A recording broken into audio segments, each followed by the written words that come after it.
So welcome and thank you for joining us today. I'm Rebecca Ravenel. I am the chair of the Distinguished Artist Series for the James Renwick Alliance for Craft. Our mission is to foster appreciation, connoisseurship, and support for American craft. We do that through events, talks, trips, and tours. If you'd like to learn more about our upcoming events or our organization, please visit us on the web.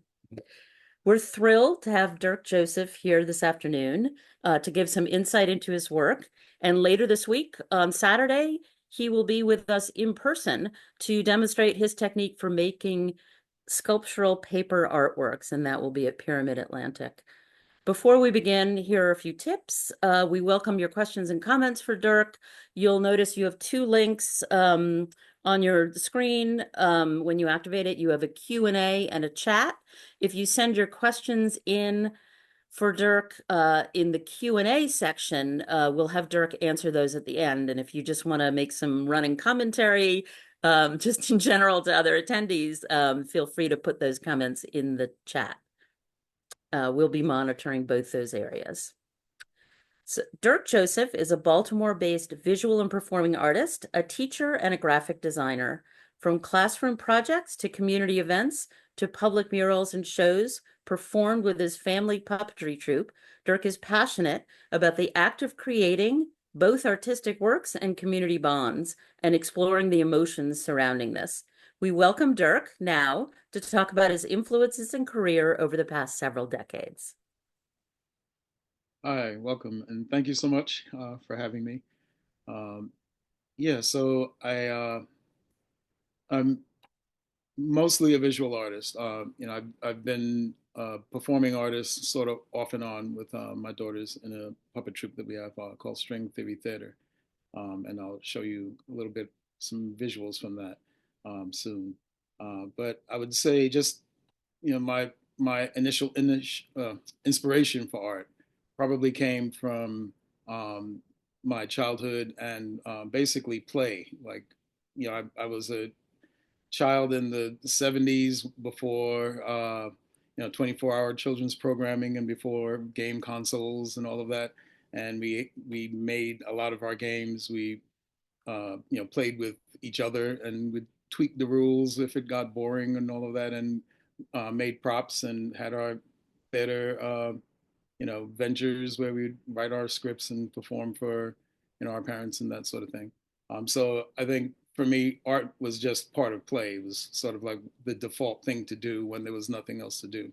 I don't remember really ever being bored because if there was some paper around or some cardboard or foil, or some, the great outdoors, even if it was just the city block that I lived on, there was always something to do. So, that was my main inspiration.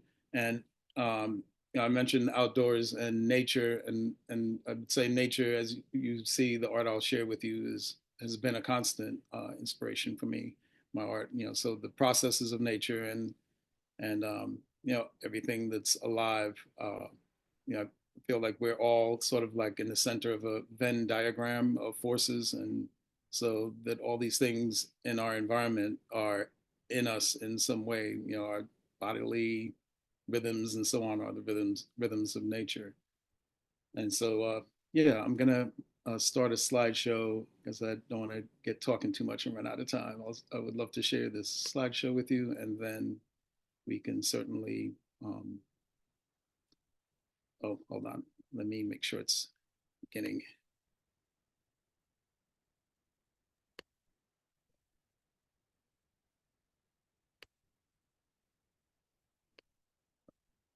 Sorry about that. And yeah, I did write here multidisciplinary artist, just to be clear, in case it's not very clear. The multidisciplinary and there's multimedia, and I used to get those two words confused, but multidisciplinary means that I work in multiple disciplines. So, a multidisciplinary artist has many mediums that they may work in and many modalities.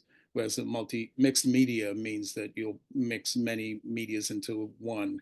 And so, though I do puppetry, in a way, puppetry is like a mixed media because it's painting, drawing, sculpture, performance, literature, and so on. And these paintings I'm showing you are some of them are mixed media, but that's just the relationship between the two. And I kind of have some mixed media work, and I'm a multimedia artist. So these are some paintings that I did. Um, one on the left a long time ago, maybe about 2 decades ago or more, and it has some imagery in it that has been part of my I don't know, my image vocabulary from childhood. Like I remember sketching I remember seeing my old sketchbooks, or not even sketchbooks, they were notebooks and school books, where they kind of doubled as sketchbooks also, like drawings just in the margins and so on. And I had this imagery that would repeat that I noticed, and I wasn't even always sure that I knew what it meant to me then. But it was something in my psyche that would come out if I'm not really being too focused, and kind of just letting something come from my unconscious or whatever. So this snake with its tail in its mouth is something that has been cyclical in my life, no pun intended, because it's a symbol of cycles. But so I've sculpted it, I've painted it, I've animated it, and it's probably a primary image for me, because it's an image of, snake is in it, has its tail in its mouth, but it's also kind of coming out of its mouth. So it's a kind of self-generating um, image of like a self-generating creativity or process. And of course, it also exists in many different cultures, and goes by many different names. Most people know of it as Ouroboros from the Greek culture, but it's in many different places. And in West Africa, it's a reference to a kind of created deity called Olodumare, which is kind of the universe creating itself. So it's kind of digesting and creating itself at the same time. And this one on the right side is I think I call it elemental. It's kind of a medicine wheel, again, placing us in the center of um, universal forces. So these two sort of exemplify my interests, even though as you'll see, I kind of go all over the place with my focus of my work. Okay. Yeah. So again, as I mentioned, nature is a, a primary focus. It's my inspiration, and more and more as I've been creating it, it becomes more and more the medium as well. And but I started in painting like pretty traditional um, materials, so acrylic on canvas. I really started with oil, but um, once I had my first daughter was born, I decided to switch to water-based materials that if I'm going to be working in the house. And even if I was working outside, I would come in and kind of still smell the turpentine and stuff on me, my hands or whatever, and just decided to switch to water-based materials. So this image on the right side is called Eye of the Forest. And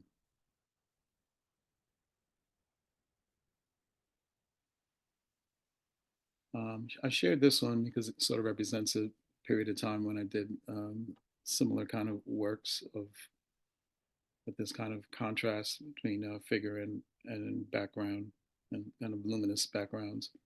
This one's called Om via Train, and inspired by John Coltrane's Om uh, compositions. This one's called Fractal of Being, and it has, I guess, it's similar to that first, or some of my other work, and with figure again, just kind of being in a environment, but the environment is in the figure, and that being a theme that I don't always intentionally aim for. And sometimes when I would have an exhibit and I'm putting a show together, I wouldn't realize how like I I started having revelations about the reoccurring themes, not being really aware of them. But that's one that I can now say, oh, that's something I do, but it wasn't done always intentionally. Oh, man, forgot the name of this one. I think it's Emerald Embrace. It's in a series called Emerald Embrace, in which there are two figures kind of embracing each other, but also representing the earth. And so this this piece, just like a few others that are about to come, so I'll kind of prime you for them, has a similar quality to the Om via train in that there's a background space that kind of commands some attention, and the negative space might even feel like that's the object. So that kind of orange and red purple shape in the center is a negative space that uh, for some people when they see this object, that's the first part that you see. And then it looks like, well, there's some grass, some kind of weird grass stuff around it. But the grass stuff, as I was conceptualizing, are the objects, and to like, and they're two figures that are looking at each other. They're two faces that are looking at each other. So once you see the eyes, I think it's all pretty obvious. And for some, it's very obvious from the very beginning. And for others, I have to like point it out and maybe even sketch it on a piece of paper. And then they're like, oh, okay, I see it. And how did I not see it before? So I do play like playing around with the background and foreground, but the illusionary aspect of it sometimes is just an artifact of that. And I wasn't trying to fool the eye necessarily. This is a large painting I did quite a while ago called Submerge. And I guess I was depicting a feeling or a concept of a collective meeting point and like under the surface of the world that we're familiar with. So a kind of collective unconscious or gathering, a call to a gathering.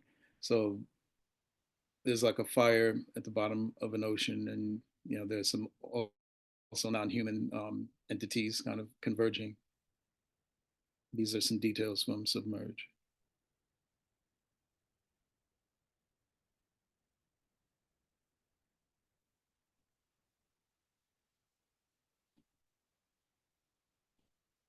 So living in tandem with, our non-human roommates on the planet are is a it's a pretty important thing that I'd like to convey. At least respect for the non-human, and to even in our human kind of sensibilities and our focus being that we tend to focus maybe 90% of our interests on other things that human make. I just said 90, but it might be way more than that, even like in the course of a day, that we focus on things that other humans make for the most part. And so it becomes a kind of an echo chamber, and can be, we can end up sort of being entrained into the pattern and pathology even of the people who kind of script those experiences, whether it's social media or even just culture and politics. And so, being sort of disconnected from the natural world is sort of an artifact of, um, a kind of materialistic and kind of overly capitalistic culture, because resources can become considered as just commodities, building blocks for the thing that matters. Um, this is a This is a painting or construction with some sticks and some feathers that I did one day after just being out in a state park that I would frequent when I was growing up. And so I just found these elements around me while I was sitting down, either reading or writing or drawing or something, and looked up and found them and kind of arranged them on the ground. And that was something I would do quite a bit. I would like make art out of just what's there in a park or in in a natural space, and sort of leave it. Sometimes I'd make mandalas, or or with sticks, stones, bird seeds that I would bring, and sort of just leave it there as my own little personal ritual of connection, um, or intentional kind of saying hello to the life around. And those were pretty powerful moments for me as I started doing that regularly, because when I would feel a strong feeling to do that, I would often come home that night and have dreams that were, um, I don't know, intense and kind of confirming that there's some kind of exchange happening uh, in those moments or subsequently. So I did this day. I decided to bring them home, these pieces home, and created this painting from it. This is another painting that I kind of rushed home to start after being in the woods, probably not very far from this location. And this is a park in New York called Hempstead State Lake Park. Had a big lake that looked like this, and one day I was sitting at the lake and found a piece of wood that looked like the this figure's body, this woman's body, minus one of the arms, but it had a branch that went out and came back in, like if it was cradling something in its chest. So I painted this painting, called it Mother, represented the presence that I felt when going to visit spaces like that, of a kind of protective spirit or energy or presence that felt like it was there to kind of hold space for a kind of a transformation or an evolution or something. And so she's holding in her, she's holding a nest with a blue egg, and it's cracking and light is coming out of it. And in this painting, she also has wings that are in the shape of the sky to the left and right of her, here and there. It's kind of a negative space in the sky. Um, and she has 10 rings of ripples around her, around, her hips where she's protruding from the water. And her torso in the water here has the shape of an eye. And the egg reflected has the shape of a bird, a small little bird there. I probably could have had a zoomed in detail so you could see that. And she has, hair. Hair is leaves, and there's a tiny little snake peeking out right there from kind of like her crown of her head, and her eyes. Yeah, no, I don't have any more detailed shots, but her eyes have like show like the rainbow reflection from that egg. So I did this piece, and it was definitely a sort of, I felt like I was turning a point in my life, and I felt some personal transformation, and um, it started with this piece and kind of continued into some other works that were kind of relative. This one is called The Great Egress, and it's, you might see some relative connections to the previous one. Um, I see them almost as like a yin yang kind of connection between this piece and the previous. So he's he in a way is the thing that she's holding. That he's being transformed by all the by basically by bringing into balance some forces. So the rainbow here kind of represents the just spectrum of life and everything, and he has wings that are inside this blue egg. It's kind of hard to see in this photo, but it is like a blue halo of an egg or outline of an egg. Also wings that are inside the egg, but then these are the wings that are unfolded and out into the universe and of experience and everything, and um, kind of hovering above what looks like a planet, but it's also kind of like a brain. And with the structure, with these kind of thought forms, kind of cubular thought forms below. So it's sort of yes to the rational and logical, um, but also a transcendence of it when necessary, because logic and rationale can only go so far, and only using that can allow you to justify all kinds of heinous acts. So staying connected to, and knowing that there's some non-cerebral ways of processing and receiving information is sort of what this is about. So it's sort of him emerging into, and out of that she's holding, they want to work together. So yeah, around that same time, that I painted the mother painting, I was definitely on a earth goddess tip, and these are some other pieces that came out of that.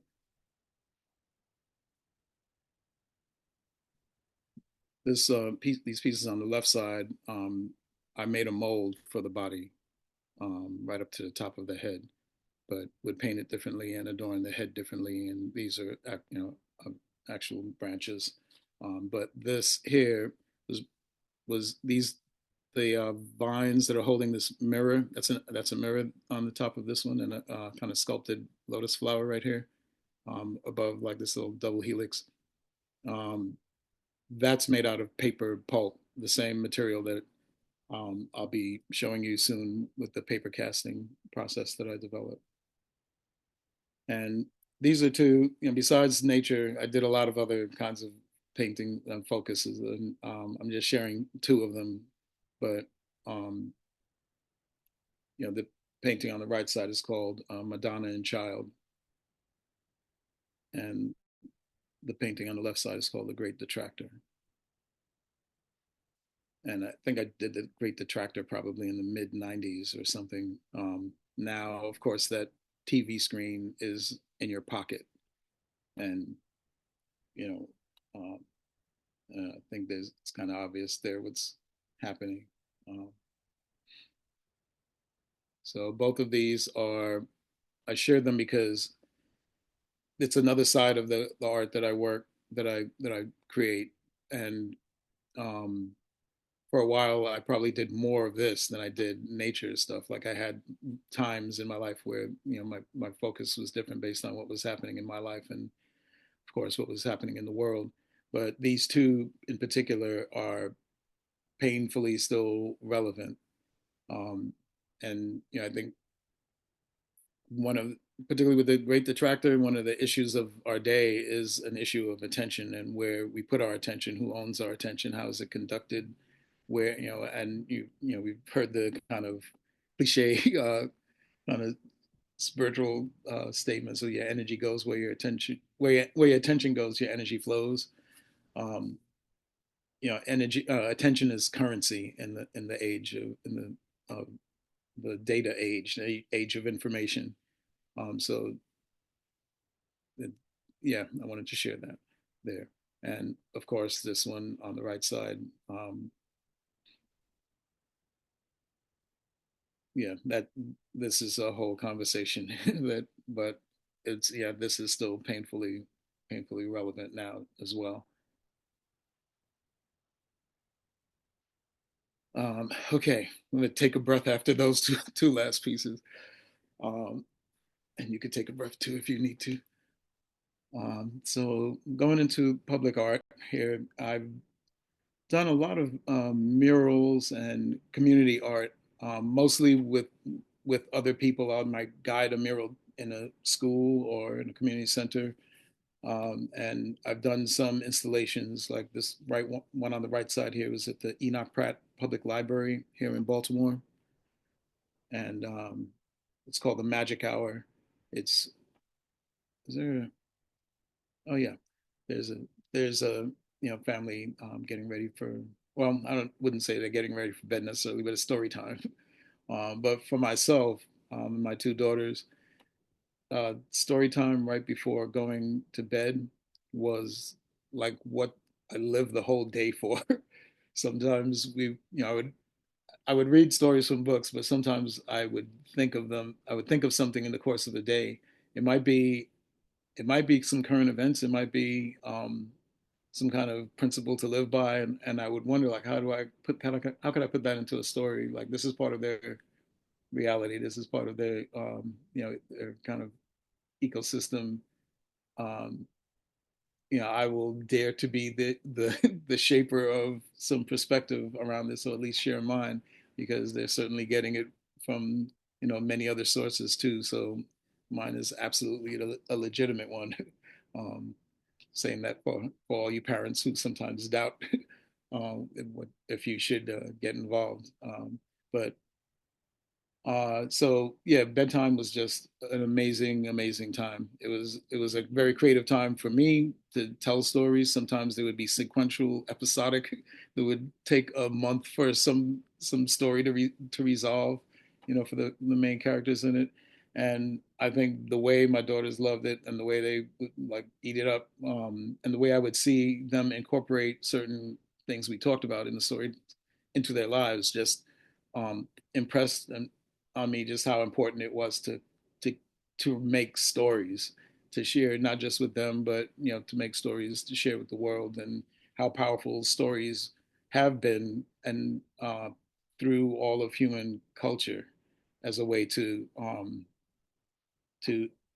introduce events sometimes before they happen in a person's life so they can kind of get oriented to it or to share the principles that this community lives by or to do some, cause and effect, to just have fun, to just laugh, to do all sorts of things. And I've had experiences where, my daughter saw something and really did, and it bothered her so badly that she started having nightmares.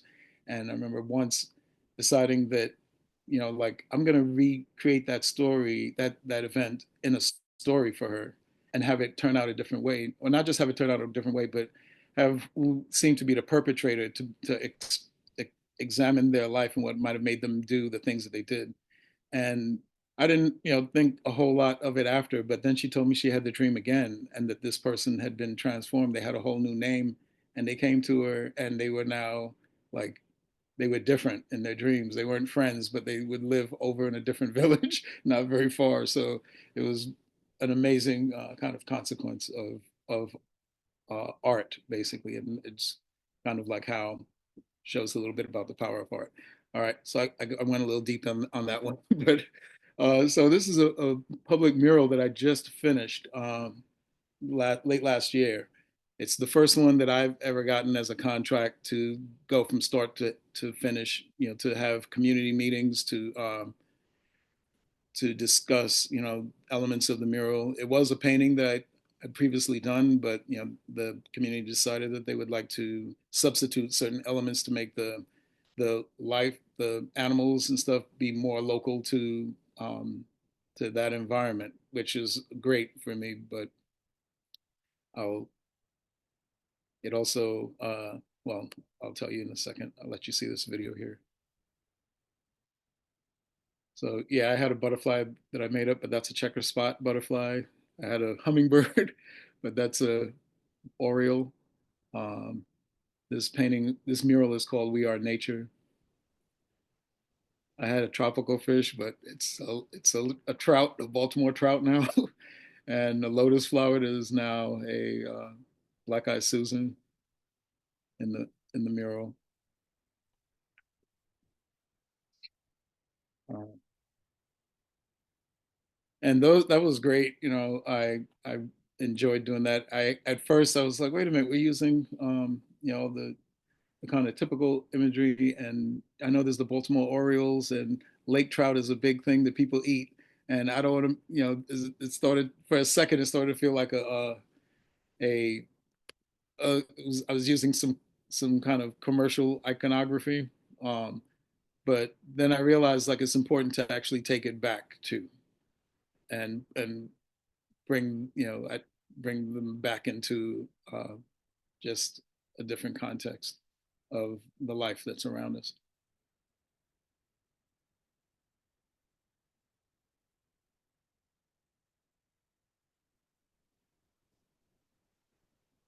Right,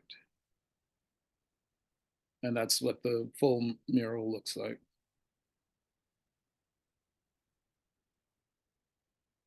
I'm really excited about getting into more public art, so I'm looking for other opportunities to do murals and possibly travel, travel with my daughters who are excited about also learning the art and becoming my, apprentices for future projects.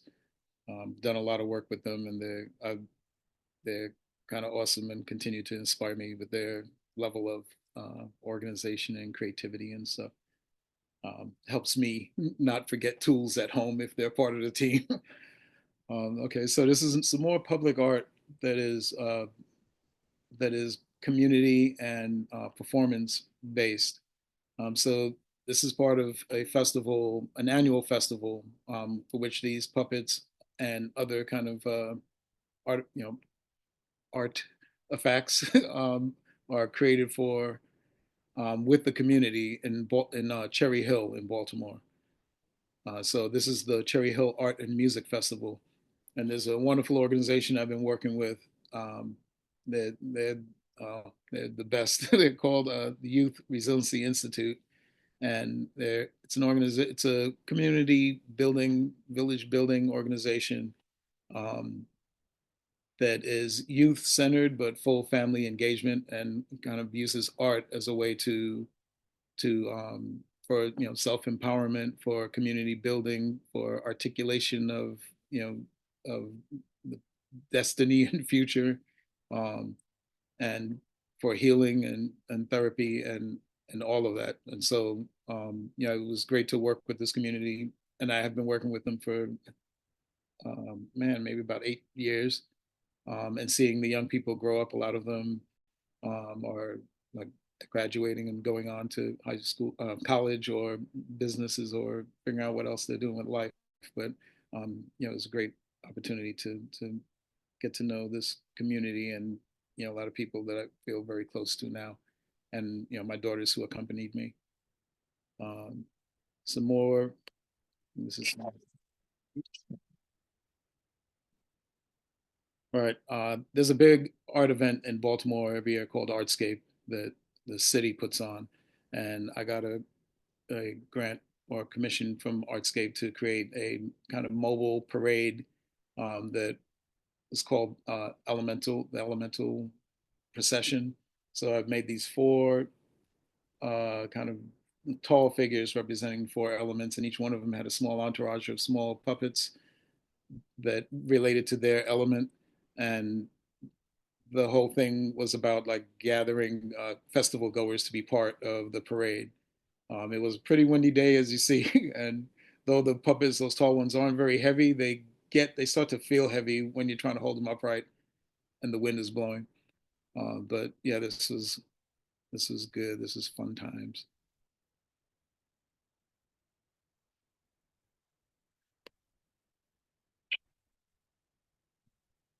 This is another example of something that I try to incorporate into my art often, which, if it's community or public facing performance, is to allow other people to somehow get involved in it. And these these two young people here, while our props were just kind of sitting around and we were getting ready for another procession, and they had the two that they wanted to operate, they just started playing with it. And I looked and saw this kind of really intentional and somewhat even complex, maybe complex for me, but not for them, pattern that they were doing with the fishes moving, weaving in and out. And when I realized, like, oh, they keep changing the pattern, and the other one has to kind of catch on within a single beat, it was just kind of cool. So I just shared that. I think play is very, very important for um, well, lots of reasons. All right, this is a tradition in Baltimore at a festival called the Sewebo Festival, just short for Southwest Baltimore Festival. It's probably one of the most eclectic ones with in terms of variety of stuff and neighborhoods coming together. And there's a puppet theater called the Black Cherry Puppet Theater here in Baltimore, which really was the first place that I started performing publicly with my daughters. And it's a great network of puppeteers, and very supportive to anybody who's interested in it, and getting into, or even being tangential to it, or to the art of puppetry. But at this one here, um, I I collaborated with Valeska Popolo, who's a puppeteer and professor at one of the colleges here in Baltimore, and we came up with a theme and there were really two themes put together that were relating. And this performance was called Under Our Feet, and it was about, she was focusing on the waterways of Baltimore, many of which have been pushed underground for development, which, in places when that happens, that it's problematic. It can create sinkholes and all kinds of other stuff, but also affect the life uh, of what lives in that water, and it's going to be disruptive. But it's what us humans do when we want to develop on some land.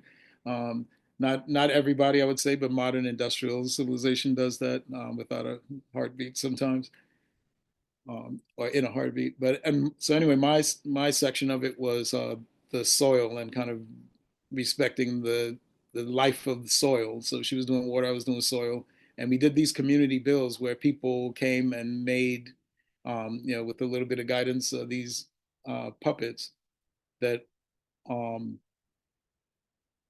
that are part of this parade. And Valeska's puppet there, that big water goddess, was made all from things that were pulled out of the water.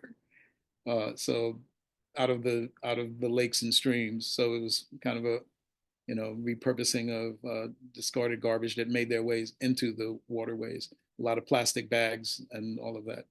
Okay, I'm going to move on from there. And so my own puppet troupe with my daughters is called String Theory Theater. That's Rose on the left side there, and Sequoia hugging me on the right side there. And we started at Black Cherry Puppet Theater. They have seasonal slams. So if ever you're in Baltimore, like, you should really time it. Look up Black Cherry Puppet Theater and time your trip so you can catch one of these slams. At the puppet slams, we have puppeteers from around the country, from local and from around the country. Some of whom are traveling from one slam to another, and it's it's a great variety uh, of performances. Okay, this is a little promo reel from for String Theory Theater that I made uh, probably around, I think 1999, 2019. So it doesn't have some of our recent work, but kind of shows maybe half of the span of our String Theory Theater's existence. We work with shadow puppetry and crankies. This is a cranky, which is a kind of an old storytelling device. Usually they were a lot smaller, and people would hold it in the hand with backlit with a candle, and then have a little spool that cranks a piece of translucent vellum or fabric or something.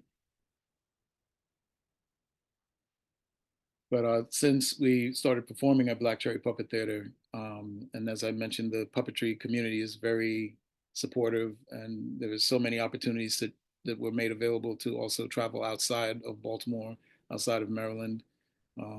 We've been to the University of Connecticut for an amazing symposium on what's it called? Hmm, Object performance and I don't remember it. I'm sorry for the people who organized it, but it was about the history of object performance in African and African American traditions.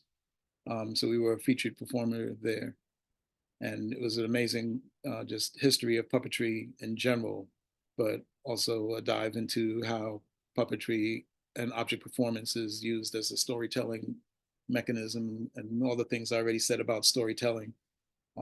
Even kind of as a ritual device.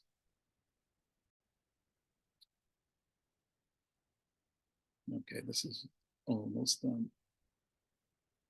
But yeah, we've performed at various places, and recently did a show on bullying at the public library here in Baltimore, that was great in terms of just being able to address and have discussion with young people around the complexities of bullying and standing up for yourself, but also where bullying shows up in the world, in politics, and in the larger culture. And the kind of double standards that sometimes adults will tell to children about bullying when it's, it's all over, you know, consumerism and advertising and everything.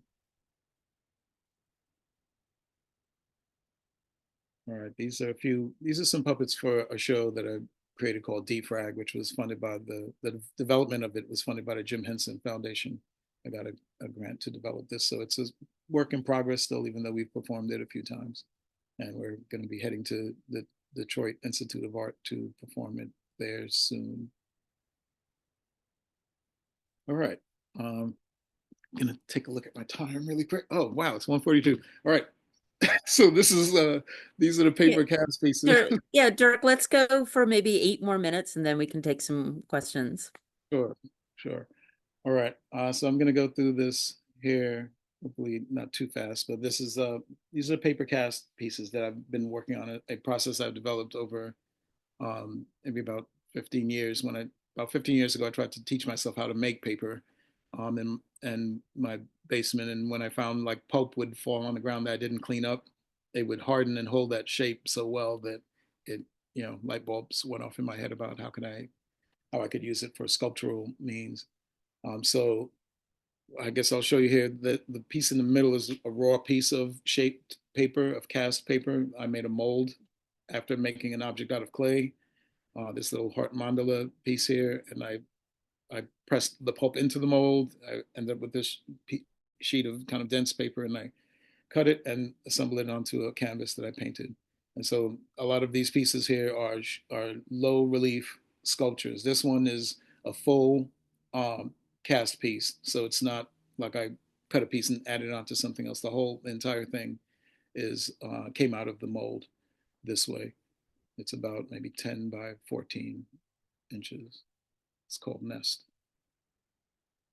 These are some other examples of some cast paper pieces. I like painting them, or in the beginning, I almost always painted them to look a little like copper or bronze. And I love the process because it's an abundant material. It's sort of a green art in a way that I'm reusing post-consumer paper fiber. It's where I get the source material. I would sometimes experiment with putting really fine sawdust into it, or wood, thinking that that would help to strengthen it. But it turns out that it's really strong even just on its own, without any additive fix it, things to fix it or stabilize it.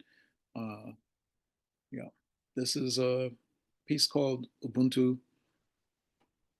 It's Ubuntu is a word that just means sharing, and it's really a social political system or the name for a social political system of the Bantu speaking people in like kind of southern Africa, and relates to kind of like the way a community will work, where community ownership and community input to everything is or decisions is kind of understood to be the standard. This is Sankofa. This is a piece that has multiple inlaid pieces. So the central piece, which is the bird, is kind of looking backwards, but also holding an egg that represents the future, is what Sankofa means. It's a word from the Akan speaking people in West Africa. So it's kind of like understanding your history, looking at, in some of the symbols of this bird, it's like looking at its tracks. It's walking, it's looking back at its tracks, but it's also a holding or nudging an egg forward. So yeah, it represents kind of knowing where you came from, respecting your ancestors, culture, origination, and all of that. And the symbol above and below it are also two Adinkra symbols from the Akan culture that have specific meanings. I'm gonna move on though to not lose my time here. This is called transplant,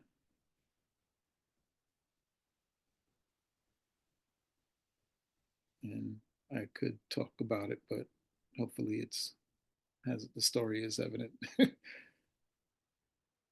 And it could be a person bringing a young person representing kind of like the future to another place, or it could be a person carrying their own inner self to kind of transplant back into nature after living in boxes for a while.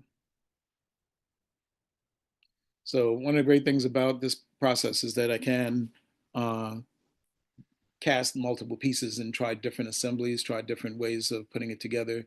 And also I can make these individual pieces available pretty inexpensively, relatively inexpensively. It's still, a lot of work and artistry that goes into it, but the overhead is low because it's recycled paper fiber. And once the mold is made and everything, it's a, it's not too complicated a process to make more of them.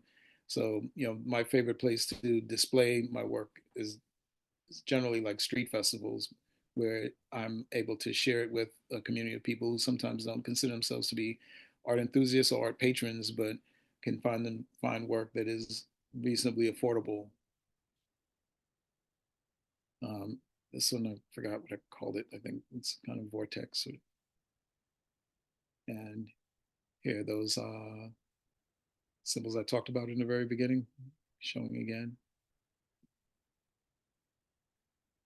Got 3 minutes, and here are two other ways that I like, painting the cast pieces. This one on the right side is called Kiini Ujuzi, which means knowing from the heart.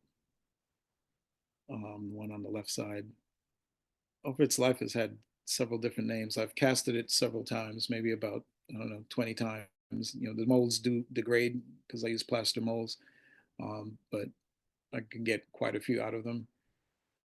So I think I called it the flower's gift. She's like contemplating the kind of sacred geometry and life of this thing that's blossoming out of the earth, and its continued blossom into her and through her into space or whatever. And again, that piece I used as a central piece for a painting on canvas.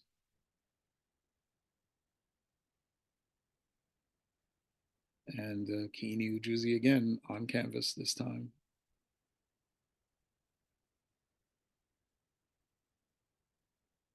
And again with the some Adinkra symbols.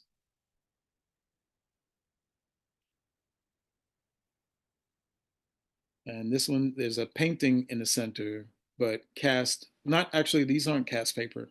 Well, I shared this one anyway, but these are inlaid papers, like dense cardboard to make a frame. This one has multiple pieces. The face was separate from the hut, and then the framed area around it is kind of like a dense cardboard that I found that I could also carve into. And this is this kind of little composite collage of some community made work in another organization that I'm in, called the Garden Art Party, which is an initiative of Urban Earth Synapses. That garden art parties, we have them at various community gardens and farms, urban farms around Baltimore City, really is in an effort to bring people to these local farms. Sometimes they're right there, sometimes they're in the middle of a food desert, and people don't realize like I could still access this fresh food here in this farm. So we would have these events designed, organized by Olu Butterfly, who is a village builder here in Baltimore. And at the event, we'd have potluck, we'd have workshops, square foot gardening or how to cooking workshops on how to, just eat healthy, cook, natural foods and so on. And we'd bring the artists from the local area out to celebrate them. And so and have art workshops for the people in the neighborhood. So I'm the art director there and would have workshops where we would assemble artists or assemble materials and projects for community to engage in. So these are all things made by community. The one in the center, I think this will be the last thing I'll say, is was a drawing done by two artists who visited the one of our workshops, and I happened to just been out foraging for like leaves and sticks and stones to be part of a workshop, and saw some kind of like a campfire and picked up a chunk of charcoal and was like, oh, I'll bring this. Who knows what will happen? And he took it and drew this thing on the sidewalk. So that was pretty amazing and cool. Um, And this other mandala on the top left is actually from a different workshop, not a garden art party workshop, but it was another one where it was about playing with nature. And yeah, so that's it. I'm going to stop this so we have a little bit of time to get some feedback or questions. Yeah, wow. Thank you so much for that array of artwork and craftivism.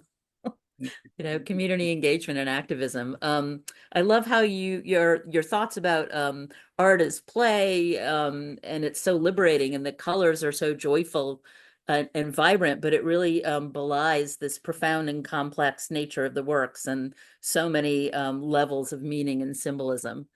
So that was great to see.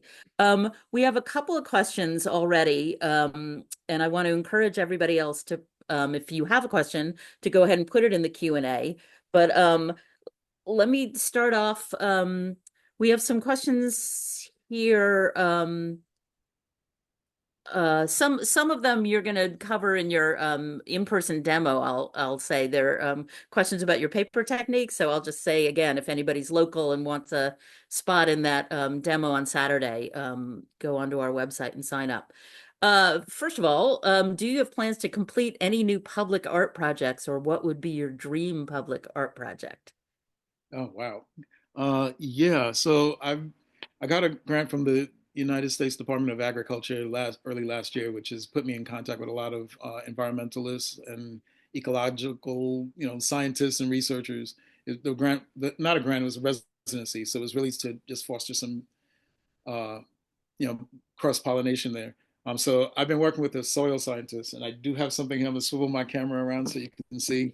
And the soil, his name is Ian Salonis, and like he studies soil and gets soil from all around Baltimore to study, for pollutants and various things, see the health of the soil. And I asked about like, are there like different pigments and stuff you get out of the ground? And he was like, oh yeah, man. And there's like from like this kind of almost white to different shades of brown and so on, and can get really dark and very just all over the place. So I really like this a lot, and I'm looking to see how I can incorporate more like natural objects into my art. There's like this is like a mirror here that I made that I mixed sand into acrylic paint, but I'm like now rethinking a lot of these things. Like, what if this was all just like colors of soil? Like, and I can make like art that where it's like inspired by nature, it's inspiring thoughts and connection to nature, but it's also made of nature, like that's. And so working in some public works too and some developments that are going on in Baltimore, I'm kind of pitching or preparing my proposals to pitch for creating like labyrinth art and Oh, great. other kinds of public art. Yeah, I would love to get in. I do love the interaction with the community and being having art informing development. As an artist, being sitting at the table, where there's discussions around development, I think is very important. So yeah. Yeah, I love that two-way street that you allow, that you're obviously bringing a lot to the community, but they're bringing a lot back to you in terms of your art and thinking. Hmm. Yeah. We have some questions that are a little specific to the papermaking technique, and one of them, speaking of the soil colors and the dyes, do you dye the paper pulp for your sculptures, or do you apply the pigment after creating them? I've always applied it after. Like I have used. Here's an example of a cast piece that was made from like a school I was teaching, and they had the little trays that fruit would come in, and I was so happy to find like purple cardboard, and it's kind of like pure purple. But I've for the most part always painted it with acrylic after, and so trying to even think about it as a green art, I'm like, okay, I got this. I'm repurposing this stuff. This paper fiber, which is essentially an organic, it was wood, it was living at some point, but now I'm covering it in plastic, acrylic. Um, and I knew even from the start of doing that I wanted to find another way. So this is an example of a piece that was created. It's a paper cast, but I covered it with the different colored soil just by mixing like first I tried linseed oil, but it was just taking forever. So I know PVA is also biodegradable, even though it's not 100% natural. But I'm on the hunt for different materials, and I know there's like resins that can possibly work. I met some uh, I met some herbalists who say who travel, they follow hurricanes basically in the world, to because there's only certain things that will grow like after the earth's been so disturbed. But one of the things that they do is that they harvest resin from broken trees. Like it's an opportunity to do it in a way where you're not growing a tree to break it to harvest it, but you can follow a natural process that will make some resources available. Hmm. So yeah, that's Interesting. all part of a new thing that I don't know where it's going to go, but I'm excited to like as I started working with this soil stuff, like I was feeling energetic tingles and all kinds of weird stuff. And the soil scientist was like, "Yeah, by rolling it and crushing it, you're breaking open magnetic fields, and the Earth is naturally like has a negative charge, so you're creating a circuit with your body." It was just, I'm just loving it. Like where it Wow. might go, I don't even know, but I feel Yeah. very inspired by what feels like release of information coming straight from the earth. Well, that's fascinating. I mean, and that harkens back to, I don't know whether it's Renaissance or whatever, discoveries about the colors, the paints, burnt umber and burnt sienna come from the dirt from Umbria and, sienna and all that. So, um let me see if there are any other questions. Does anybody else have a question? Because I know that Dirk has some other artworks right next to him on the couch there. So we do have one more minute. If you want to hold up some more pieces, show us what you're working on, and then I'll close out with some more information about your workshop. Okay. I'll show these two pieces real quickly. I really, even though I jumped over it really fast, I really do like working with the West African Adinkra symbols. So this is sort of like a little kind of chart piece that I made. Uh, and this is the mold that it came from, where you might even see the pieces a little clearer. But when I started doing this, I wasn't sure. I thought at first, like, oh, I think I just made up a whole new process, like this paper casting. I found that there were two other artists that I met. Um, both of them, both of them are like one guy, like something about it, something about the energy of it, like brings you to like indigenous earth roots. And so the two artists that I met, one guy like was just doing all Celtic imagery, and this other woman was just doing her like native indigenous North American imagery. Like so I don't know what that's about with just working with paper and this kind of thing. But so this is a cast piece here and this is an example of how I used that, replicated it to make a frame for this piece. Oh, beautiful. So yeah, at the workshop, um, I will go into how I turn newspaper, corrugated cardboard, egg cartons, and other post-consumer paper products into this, and then how to make the molds for it, and then how to make the finished pieces from it. So hopefully I'll see you there if you can make it this Yeah. Saturday. Great. So, I mean, yeah, a lot of the artwork might be kind of personally and culturally specific, but it also is universal Yeah. in a way. So that's the nice thing about it. Somebody asked whether you have puppet shows coming up. Yeah. So, and maybe I could put this, or maybe you could help me put this in the chat, but stringtheorytheater.com is our website. We have a show February 8th at the Detroit Institute of Art, and then we have a show in Massachusetts in, I think in spring. And sometimes those are two big ones we have coming up. And then we have other ones that we kind of sprinkle in that are mostly local here in Baltimore. Great.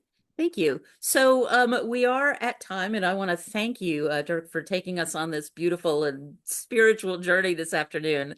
Um, and thanks to everybody for being here. So again, I just want to tell you that Dirk will be at Pyramid Atlantic on Saturday at 10:30 to 12:30, and if there is one or two spaces left for that, so please go to our website and you can sign up for that. And then we have one more Distinguished Artist Series event coming up later in February and early March. And that's Ted Lott, wood artist, which is going to be held in conjunction with Heinrich House Mansion in DuPont Circle. So again, all that information is on our website. So again, thank you so much, Dirk, for this interesting presentation, and thank you all for attending this afternoon. Thank you for having me. Bye, everyone.